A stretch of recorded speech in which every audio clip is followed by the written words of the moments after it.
Madame Zhu, de son nom d'artiste, Zhuarnivra Zakachim, de son vrai nom, est connue pour donner une seconde vie aux objets et pour les rendre encore plus beaux. C'est tout naturellement une œuvre faite à partir d'un assemblage de tissus et de matières recyclées qui l'a distinguée des autres concurrents. Avec sa création qu'elle a sobrement intitulée « Le bateau », cette plasticienne a remporté l'édition 2020 de Paritana. Ce prix lui permet de bénéficier d'une résidence de 3 mois à la Cité internationale des arts à Paris. Son billet d'avion sera pris en charge par Air France, tandis que les frais de vie et de production seront assurés par la Fondation Action.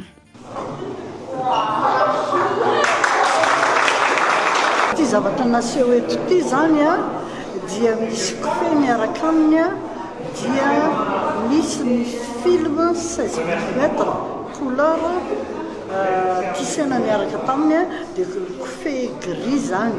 Ny zavatra asiako amin'izy io dia resaka bateau zany hoe raha miteny gasy tsotsotra kokoa satria botra le izy lakana kely fa le izy bateau nampisehoana zany ohatra hoe bateau. Tamin'ny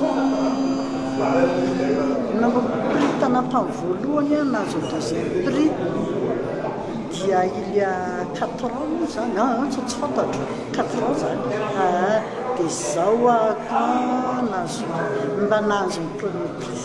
Isan-taona le prix Paritana manome fanomezana ho an'izay artiste malagasy manao kantony ankehitriny mendrika indrindra anankitelo.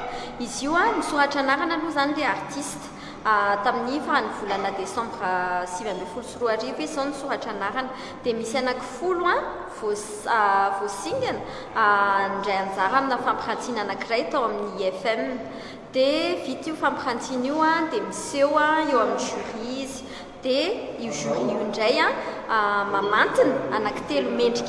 Le deuxième prix, qui consiste en une aide à la production, est allé à la photographe Helena Zonarvelu.